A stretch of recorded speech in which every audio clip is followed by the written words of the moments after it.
Could you imagine the problem if he didn't have a will and he didn't have the trust in place? It would be a total nightmare. It's just because you created a trust doesn't mean that you actually what's called funded the trust, meaning that you put stuff into the imaginary box. Because if it's not, then it's still in his individual name. Well, then it's not part of the trust, and he can't operate as the executor or trustee of the trust. But if he is the executor of the will, which the trust is a separate thing. Now you're talking about any property that he left behind in his individual name. He needs to keep his boundaries in place. Right. Because they've already violated boundaries. Well, of course, they're going to keep trying to continue, and it's up to him. There's a great book by Dr. Henry Cloud called Boundaries. He should read it. And the other thing is he really needs to talk to a lawyer about this and have a lawyer in place, because a lawyer can prevent a lot of the stuff. And the lawyer can do the communication. The lawyer does all the communication. He blocks their number and never has to deal with them again. And if there's any harassment, the lawyer can put a stop to that.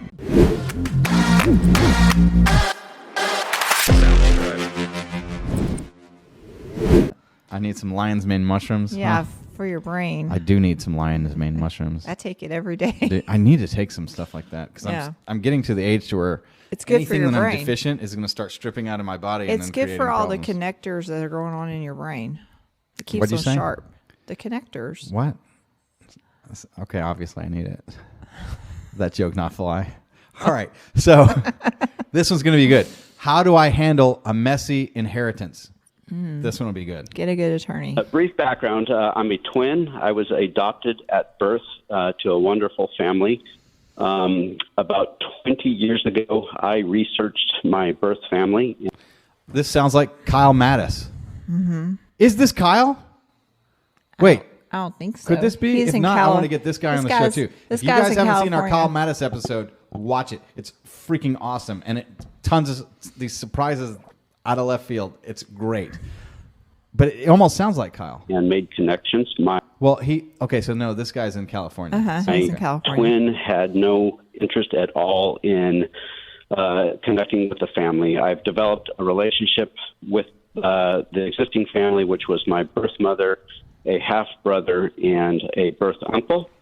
My birth mother and uncle have been vacant from the family since I joined the family. My uncle passed away a week ago, and I just learned that I was the executor of my wife and I are the executor of his trust, and he left us his condo, which is old. It's going to need some work, but we're navigating, one, financially, do we keep the condo, rent it, or do we sell it? How much work do we put into it? And secondly, I'm already getting calls from my birth mother and half-brother claiming that they're entitled to the property. And no, they're not. No. Not unless that trust or his will said they are. They're entitled to nothing. My half-brother already said that I need to fire sale it and send him $100,000 immediately. My uncle's wishes, he clearly communicated to me and his caretaker that he didn't want them having anything, to the point where I asked. It doesn't matter what he communicated. It matters what's in the What he documents. put, And that's why it's so important. People, please get your own documents done, especially if you have kids. This is the type of thing. It's how do I manage a messy inheritance? Yeah, this is why and how it gets messy, because everybody's got these different expectations. You've got to have your documents straight. You've got to have your documents straight. Get your documents straight, which is, by the way, something Palmer Law Group does. Yes. Asked him about a antique picture, and he said if Arlene takes it, she would only sell the frame. So he feels strongly that they had both stolen from him over the years. So I'm trying to navigate the... Wait. Who stole what? Something about a frame. Who stole what? I got a picture. It's a picture. I got to see that again. And that the frame was to the point where I asked him sold. about a antique picture, and he said if Arlene takes it, she would only sell the frame. So he feels strongly that they had both stolen from him over the years. So I'm trying to navigate the relational... But that's his sister and his nephew. Correct. Okay.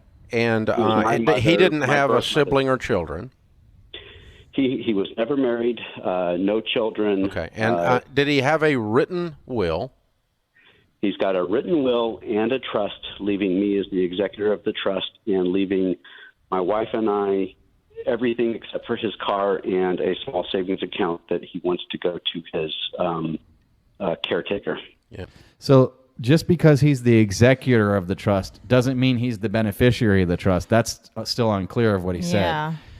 said. I assume, and I would have to check, and I would absolutely read these documents, because you can't just listen to something like this and know for sure.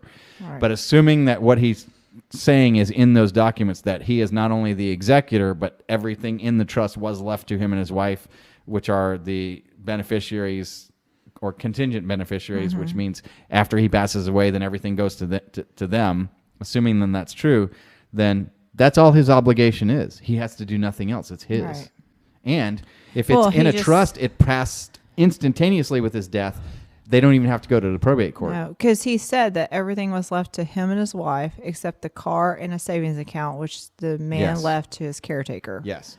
And so the stuff that was put into the trust, which is the imaginary box, that automatically switches to him and needs no further work. The condo was but put in everything that is, if the condo was titled in the name of the trust, if the condo was still titled in his individual name, assuming that this is in Texas, this is in California. California may have different laws, but in Texas, the way it works is that if the condo was in his individual name, then you have to go to the probate court in order to change the title into the Mike's trust. name. Okay. Or to either title it into the name of the trust, or to title it into Mike's name if Mike and his wife have inherited it directly.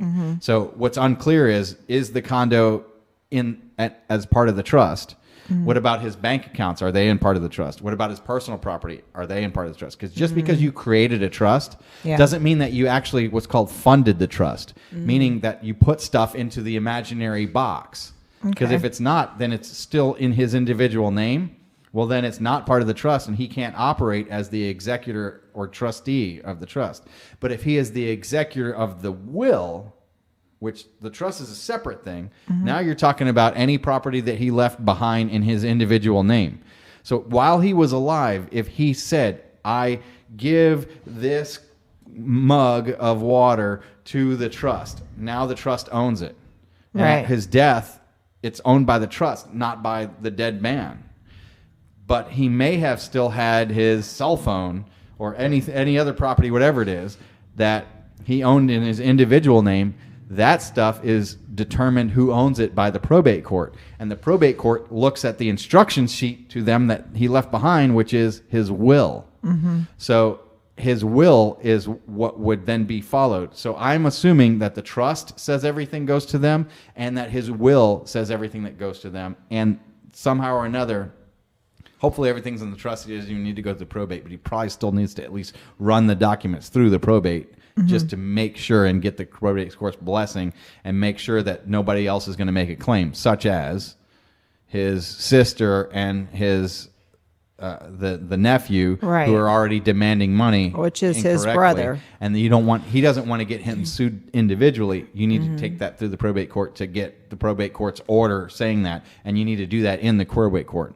So that's all very complicated, and in Texas, it's required that you have a lawyer to go through probate. Thank God, because otherwise everything would be a total nightmare if people try to do that themselves. Let's see what else. Let's see what's about to happen. Yeah. Okay. Well, I'm so sorry. What a pinch to put you in after all the weirdness of the whole. Exactly, and this is what probate. A lot of times, this is what makes it suck. Is the family dynamic. But thank God. Could you imagine the problem if he didn't have a will and he didn't have the trust in place? It would be a total nightmare. Oh, exactly. So how is your relationship before all this happened with your half-brother and your birth mom? That's a great question. Intermittent. She had violated a number of boundaries that we had set. Sounds like people that would violate just boundaries. To give you a feel for it. So she has her own issues. Yep. She's got plenty of issues. Okay. To the point where 15 years and after I met her. How ironic that your relationship ends up being with your uncle that you also didn't know. That's ironic. But he was lonely. He was closer than her. He's just a diehard, sweet man. He worked for a Toyota dealership for 46 years, working on their lot. He's just a blue collar sweet guy that I developed a relationship with. So, Mike, here's a common situation here. Is you really hanging on to, this is hard what I'm about to say, okay? Hanging on to a fantasy, a myth that somehow this relationship with your birth mother is going to be restored to what it should have been or what it could have been. Same with your half brother. Not at all. Not okay, at all. okay. I am more concerned about then the conversation ends there. The conversation ends there. Okay. Any more noise that you allow into your head is a choice you're making. Okay? Okay. Yep. Yeah, he has no obligation to deal with them at all, and he needs to keep his boundaries in place. Right. Because they've already violated boundaries. Well, of course, they're going to keep trying to continue, and it's up to him. There's a great book by Dr. Henry Cloud called Boundaries. He should read it. Mm-hmm. And the other thing is he really needs to talk to a lawyer about this and have a lawyer in place, because a lawyer can prevent a lot of the stuff. And the lawyer can do the communication. The lawyer does all the communication. He blocks their number and never has to deal with them again. Mm-hmm. And if there's any harassment, the lawyer can put a stop to that. Right. Absolutely. He doesn't need to talk to them, and he probably should not indulge talking with them. He already knows that they're toxic people, and you want to remove toxic people out of your life, or at least isolate them and love them from afar. Right. Love them from a distance. You have no moral or legal obligation to give either one of them a dime. Correct. In fact, I would suggest, based on what your uncle looked you in the eye and told you, you would be violating his wishes by. Exactly. So here's my answer if I'm you to your half brother, to your mom. And just go, this is really awkward for all of us. I love you guys, and I'm really sorry we're in this situation. Here's my legal obligation. I am the executor of the estate, which means I am legally bound to execute, to follow through on the written. That's exactly how I would explain it to them if I had to explain it to them as well. But I wouldn't even probably do it. If I didn't want to have a relationship with them, I would just have the lawyer say exactly that. And as a lawyer, this is exactly what I would say to their lawyer or to them. This is a healthy, very, very healthy way to handle it. And our guidepost is always find the healthy solution. Mm-hmm. Wishes of your uncle, your brother. I don't have a choice. I have to do what that says, or I am liable for legal action. So technically not, because here's the thing. If the money is coming to him, he can give away money for any reason. Right. And that's why I think it would be better to not, I'd probably not even just have the conversation. No. I would let my lawyer tell them no, because there's no reason he has to have contact with them. Right. He doesn't owe them anything morally. He doesn't owe them anything legally, including his time or attention or his presence or a conversation. He just doesn't. Exactly. And he can have a lawyer take care of that. And at least in Texas, the lawyer's fees, he may have to prepay them, but he's entitled to compensation back out of the estate. However, if he's getting the whole estate, I guess it's kind of his money. But look, when you sell a $200,000 house, you're going to pay 8.5% to two realtors. That's $16,000. Well, that's going to be, it's probably the probate would be less than that. Any attorney's fees would probably be less than that. So it's a normal transactional type of fee. You eat it and move on. Right. It's not like you're paying 30 to 50% like that you do for a personal injury attorney. Mm-hmm. It's like 10% or less usually, 5% maybe, 3% sometimes, less than 1%. It's a tiny percentage. So don't look at it as I'm losing out on 10% of my 100%. Look at it as I'm gaining 90 or more percent of something that I didn't earn and didn't even know was coming. Let it be what it is so that you have a healthier, positive mindset about it, and let the attorneys handle it and move on, and you're going to be good. Right. That's why they call it an executor, because and that's true. And I like where he's going with that. And also, let's say this is a really great argument for if they called him up, but he wasn't the beneficiary, to where it's supposed to go over to these other relatives over here, and they say, no, steal from them and give it to us. Oh, then Dave's explanation here is absolutely perfect. Right. But technically, if he's the one to get the money, anybody can give away their own money for any reason at any time. Right. So I would be looking for something a little bit better because I always like to be incredibly honest, or I don't say it, or I find a different way to say something. Executor executes the terms of the will. That's all they do. They don't get to make up new wills. That is absolutely They don't get true. to change the deal. Exactly. They just have to do what the deal says. That's the law, Mike. You don't have a choice. Now, once you have executed your uncle's wishes, which happens to be in this case that you become the owner of all of these things, if you choose to give away Boom, exactly. That is exactly what I just said. That's the exact correct analysis, and Dave is exactly right. your stuff, then that's you choosing to give away your stuff. Yep. But if you give away your stuff to someone who is demanding it in order to create a relationship, hint, there was never a relationship to start with. That's not a relationship. Relationships that are based on a financial transaction are called prostitution. It is. Exactly. And so if the only way your brother or half-brother is ever going to speak to you again is if you give him your money. Bye, Felicia. He's opting out. He's checked out. Same thing with he's using you. Arlene or whatever her name was. And he's trying to guilt you into it, and that's completely Right. improper, and that is not what to do, and he makes a demand. No. That's not a person you want in your life. No, it is not. Nope. But, yeah. And he will be gone as soon as you give him the money, and you're a chump for that. Yep. But that doesn't make this easier. That is just the correct thing to do. But people that function like your birth mom and your half brother they're travel agents for guilt trips. Travel agents for guilt They trips. feel entitled to other people's stuff. Exactly. So if I choose to leave all of my money to one kid and the other two kids get nothing, it was my money. Exactly. Right. They are not entitled. Not even legally entitled if I have a will that says they don't get it. Exactly. You know, if I look at one of my three kids go, heroin addict, I am not funding your addiction, your death.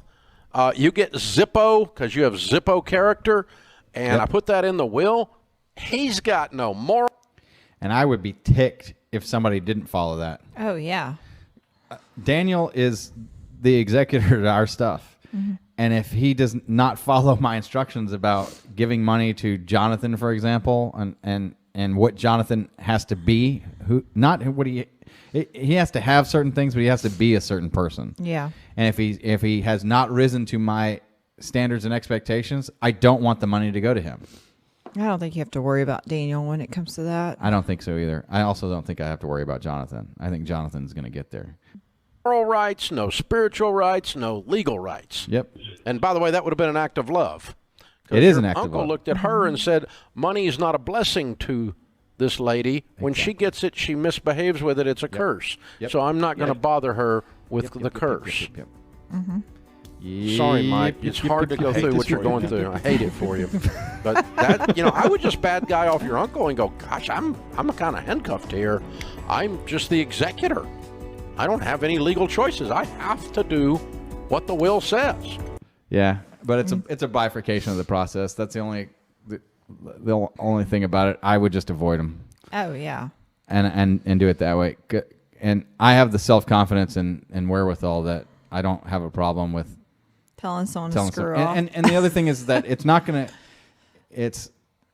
you're not gonna change them. You're not gonna get anything. No. I'm not the type of person. If I want somebody out of my life, it's done. Yeah. It's already done. And I don't want to have a discussion with them. I'm not going to tell them what they did wrong or any of that. They know, and they'll figure it out, and it'll come to them in the spiritual realm. That's all that they need. They made a mistake, and it's up to them to figure out and learn. And it's not for me to shortcut them, and they can think about it. And otherwise, I've moved on, and I'd have no interest in having the conversation with them. There's not anything that I can do to change it. That's the best, actually, most generous gift. Because what am I going to do? Express my dissatisfaction with them, or what? It's not going to do me any good either. I move on, and once the decision's made, I'd move on, and that's it. Right. And that is the Lawyer Dana Show.